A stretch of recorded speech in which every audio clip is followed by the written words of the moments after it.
Episode 45। इस episode का शुरुआत वहीं से होता है जहां पर पिछला एपिसोड ख़त्म हुआ था। पिछले एपिसोड के एंड में हम लोगों ने देखा था कि लिन फैन ने गिलिडर को ईस्ट साइड की ओर जाने के लिए कहकर खुद वेस्ट साइड के ईविल घोस्ट स्पिरिट से लड़ने के लिए चला जाता है। और वहाँ पर जाके लिन फैन सामने की ओर देखता है तो उसके सामने तीन एस रैंक का ईविल घोस्ट स्पिरिट रहता है। इसे देखकर लिन फैन मन ही मन सोचता है, अरे हाँ यार, यहाँ पर तो सच में तीन एस रैंक का ईविल घोस्ट स्पिरिट है जैसा मैंने सुना था। लिन फैन ये सब सोचता रहता है कि तभी उसके सामने के सारे घोस्ट स्पिरिट अपने अपने एक और क्लोन बना लेता है और वहाँ पर से इविल घोस्ट स्पिरिट हो जाता है। जो देखकर लिन फैन मन ही मन सोचता है, अरे यार ये क्या हो रहा है, क्या मैं कुछ गलत देख रहा हूँ? यहाँ पर तो 3 घोस्ट स्पिरिट थे लेकिन यहाँ पर से घोस्ट स्पिरिट कहाँ से आ गया? तभी लिन फैन को उस घोस्ट मिरर के बारे में याद आता है और वो मन ही मन सोचता है, लगता है कि ये सारे के सारे चीज़ वो घोस्ट मिरर कर रहा है। और ये सोचते हुए लिन फैन उन इविल घोस्ट स्पिरिट की ओर बढ़ने लग जाता है। वहीं पर दूसरी तरफ गिलिडर भी अपने बाइक के साथ दूसरी तरफ एक घोस्ट स्पिरिट की ओर बढ़ा रहता है और साथ ही गिलिडर अपनी एस रैंक की घोस्ट स्पिरिट भी निकाल लेती है और उसे ऑर्डर देते हुए कहती है, जिया हुआ जल्दी से जाओ, इसके ऊपर अपनी पावर का इस्तेमाल करो। और जिया हुआ जाकर उस घोस्ट स्पिरिट के ऊपर अपनी अटैक कर देती है लेकिन वो घोस्ट स्पिरिट अपना एक क्लोन बना लेता है और उसके पीछे से एक और घोस्ट रेडरी आने लग जाता है। तो देखकर गिलिडर भी उसे नहीं रोकती और तीनों के तीनों घोस्ट रेडरी आपस में टकरा जाती है। और गिलिडर ये देखकर शौक होती है कि वो दोनों के दोनों घोस्ट रेडरी असलियत में ही दोनों के दोनों घोस्ट रेडरी असली थे। वहीं पर दूसरी तरफ एक और जगह का सीन दिखाया जाता है जहाँ पर कुछ घोस्ट मास्टर कुछ ए रैंक के और बी रैंक के इविल घोस्ट स्पिरिट से लड़े रहते हैं। और वो घोस्ट मास्टर ये देखकर बहुत ज़्यादा हैरान होता है क्योंकि वो घोस्ट स्पिरिट लगातार बढ़ते ही जा रहे हैं, वो कम होने का नाम लेता ही नहीं है। ये देखकर एक घोस्ट मास्टर कहता है, अरे यार ये घोस्ट हॉर्स तो लगातार बढ़ते ही जा रहे हैं। दूसरा कहता है, अरे हाँ, यहाँ पर ए रैंक के और बी रैंक के सारे घोस्ट स्पिरिट लगातार अपने क्लोन बनाए जा रहे हैं। वो अपना क्लोन लगातार 1 से 2 बनाए जा रहा है, हम जितने मारते हैं उतने ही बढ़ते जाते हैं। वहीं पर दूसरी तरफ गिलिडर को भी ये सब समझ में आ जाती है और वो अपने कम्युनिकेशन डिवाइस में सभी को अलर्ट करते हुए कहती है, सभी लोग मेरी बात ध्यान से सुनो, इस घोस्ट मिरर के जो एबिलिटी है वो इल्यूजन नहीं है, वो सभी के सभी एबिलिटी सच में है। वहाँ पर जो क्लोन बनते हैं वो सारे के सारे क्लोन रियल में होता है। और वो आगे कहती है, लीव सिटी के जो सारे के सारे घोस्ट मास्टर हैं उन्हें साउथ के डिफेंस लाइन में भेज दो ताकि यहाँ पर वो आके इनकी मदद कर सके। वहीं पर दूसरी तरफ लिन फैन भी अपने कम्युनिकेशन डिवाइस में गिलिडर की बातें सुनता है और सुनते हुए गिलिडर से पूछता है, तो गिलिडर आपका कहने का मतलब ये है वो घोस्ट मिरर जो भी क्लोन बनाता है वो जो पहला वाला असली वाला जो बंदा था उसका क्लोन जो है वो दोनों के बीच में जो पावर रहेगा वो बिल्कुल सिमिलर रहेगा? ये सुनकर गिलिडर कहती है, हाँ तुमने बिल्कुल सही समझा लिन फैन, ये सारे के सारे घोस्ट स्पिरिट अपने अपने जो क्लोन रहते हैं उन क्लोन का और घोस्ट स्पिरिट का पावर बिल्कुल ही सिमिलर है। वो जो घोस्ट मिरर है वो इन घोस्ट हॉर्स को बनाता है और वो उन घोस्ट क्लोन को बनाकर एक पूरे का पूरा घोस्ट हॉर्स बना सकता है। और साथ ही वो घोस्ट मिरर बहुत ज़्यादा पावरफुल है, ये मुझे कोई लॉजिकल पावर लगता ही नहीं है। और हाँ लिन फैन, तुमसे कुछ और भी कहना है, क्या तुम इस घोस्ट मिरर का कोई भी कमजोरी ढूंढ सकते हो? अगर तुम उस घोस्ट मिरर के कोई भी कमजोरी ढूंढ पाए तो हमारा जीतने का थोड़ा उम्मीद बढ़ सकता है। ये सुनकर लिन फैन सीरियस होते हुए कहता है, क्या उस घोस्ट मिरर के कमजोरी को ढूंढने के बजाय सारे के सारे इविल घोस्ट स्पिरिट को मारना ही ज़्यादा आसान नहीं होगा? और इसके बाद लिन फैन जुआनहुआ से कहता है, जुआनहुआ अपने घोस्ट टेरिटरी को ओपन करो। और ये कहते ही जुआनहुआ अपने घोस्ट टेरिटरी को ओपन कर लेती है और लिन फैन अपने घोस्ट हॉर्स में बैठते हुए उन सारे के सारे से एस रैंक का इविल घोस्ट स्पिरिट की ओर बढ़ने लग जाता है। और वो सारे के सारे से इविल घोस्ट स्पिरिट भी लिन फैन से लड़ने के लिए तैयार होता है।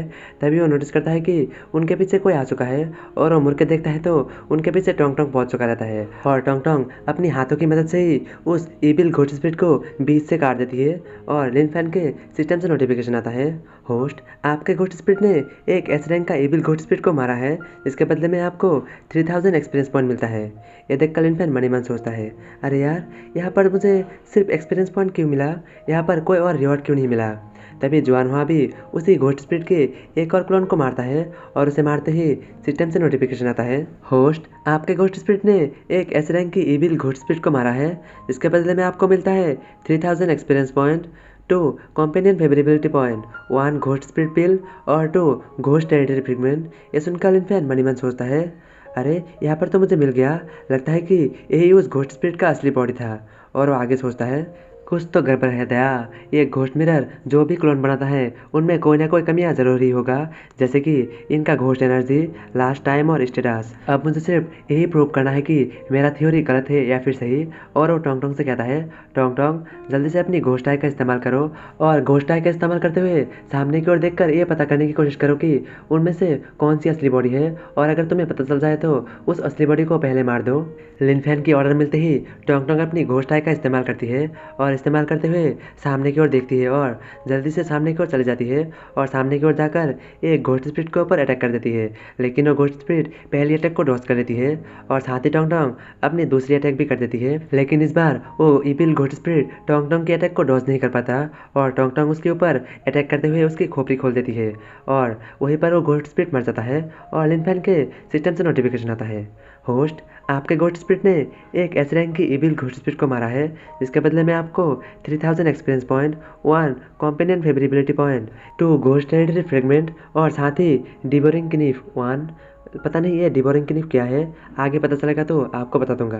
वहीं पर लिन फैन देखता है कि टोंग टोंग उस इविल घोस्ट स्पिरिट को मारते ही उसका दूसरा बॉडी अपने आप ही गायब होना शुरू हो जाता है, जो देखकर लिन फैन मनी मन बहुत ज़्यादा खुश होता है और वो मनी मन सोचता है, अरे यार मैंने तो बिल्कुल सही समझा था, यस ये तो बिल्कुल करेक्ट निकला। इसकी असली बॉडी को डिस्ट्रॉय करते ही इसका दूसरा बॉडी अपने आप ही डिसअपेयर हो जाएगा। ये तो अब पूरी तरह से आसान हो जाएगा इन सारे के सारे इविल घोस्ट स्पिरिट से निपटना। और यहीं पर सीन शिफ्ट हो जाता है और अगला सीन गिलेडर का घोस्ट स्पिरिट जियाहुआ से शुरू होता है, जो कि अपने घोस्ट टेरिटरी के अंदर कुछ घोस्ट स्पिरिट से लड़ा रहता है और जो कि सारे के सारे घोस्ट स्पिरिट जियाहुआ के ऊपर भारी पड़ा रहता है और साथ ही एक घोस्ट स्पिरिट जियाहुआ को अपने पैर से लात मारते हुए उसे नीचे गिरा देती है। वहीं पर जियाहुआ ने उन दोनों के दोनों घोस्ट स्पिरिट में से एक घोस्ट स्पिरिट को पकड़ के रखा हुआ था, तभी उस बंधे हुए घोस्ट स्पिरिट की ओर एक भाला आता है जो कि उस घोस्ट स्पिरिट के आर पार हो जाता है और दिखाया जाता है कि वहाँ पर गिलेडर के एक और घोस्ट स्पिरिट आ चुका रहता है और वो घोस्ट स्पिरिट वहीं पे मर जाता है। उसे मारते ही साथ ही साथ उसका एक और घोस्ट स्पिरिट जो कि जियाहुआ के ऊपर कुछ देर पहले अटैक किया था वो भी धीरे धीरे गायब होना शुरू हो जाता है। वहीं पर दूसरी तरफ लिव सिटी का फास्ट डिफेंस लाइन का सीन दिखाया जाता है, जहाँ पर एक घोस्ट मास्टर एक्साइटेड होते हुए सिटी लॉर्ड से कहता है, सिटी लॉर्ड लिन फैन और बाकी सब तो बहुत ज़्यादा बढ़िया है, उन्होंने तो इतने जल्दी ही 6 से एस रैंक की इविल घोस्ट स्पिरिट को मार दिया है। और ये कहते हुए वो एक्साइटेड होते हुए सिटी लॉर्ड की ओर मुड़ता है, लेकिन सिटी लॉर्ड के मुंह से ब्लड निकला रहता है, जो देखकर वो घोस्ट मास्टर बहुत ज़्यादा परेशान हो जाता है और वो सिटी लॉर्ड से पूछता है, सिटी लॉर्ड क्या आप ठीक है, आपको क्या हुआ है?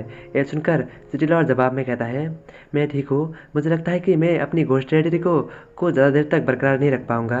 सिटी लॉर्ड की हालत देखते ही वो घोस्ट मास्टर अपने कम्युनिकेशन डिवाइस को निकाल लेता है और लिन फैन और गिलेडर से कम्युनिकेट करते हुए कहता है, लीडर यान, लिन फैन जल्दी से आप लोग यहाँ पर आ जाइए, यहाँ पर सिटी लॉर्ड बहुत ज़्यादा परेशानी में है, वो अपने घोस्ट टेरिटरी को ज़्यादा देर तक बरकरार नहीं रख पाएंगे, आप लोग जल्दी से यहाँ पर मदद के लिए आ जाइए। ये सुनकर लिन फैन और गिलेडर एक साथ ही कहती है, हाँ ठीक है। और इसके कुछ देर बाद लिन फैन सिटी लॉर्ड की मदद करने के लिए उसके घोस्ट टेरिटरी के अंदर पहुँच जाता है और पहुँचकर सामने की ओर देख के उसकी आंखें फटी की फटी रह जाती है, क्योंकि उसके सामने पूरी की पूरी घोस्ट टेरिटरी मिरर वर्ल्ड में बदल चुका रहता है। और वो साथ ही आगे की ओर ध्यान से देखता है तो वहाँ पर सिटी लॉर्ड के सारे घोस्ट स्पिरिट का भी क्लोन बन चुका रहता है और वो आपस में ही लड़ा रहता है, जो देखकर लिन फैन को कुछ ख्याल आता है और वो जल्दी से पीछे की ओर मुड़ के देखता है तो उसकी आंखें फटी की फटी रह जाती है, क्योंकि वहाँ पर जोआना और टोंग टोंग की भी दो क्लोन बन चुका रहता है। तो आगे क्या होगा, क्या जोहानवा और टोंग टोंग अपने ही क्लोन से लड़ पाएगी या फिर वो क्लोन जोहानवा और टोंग टोंग के ऊपर भारी पड़ जाएगी? जानने के लिए देखते रहिए आगे आने वाले एपिसोड्स।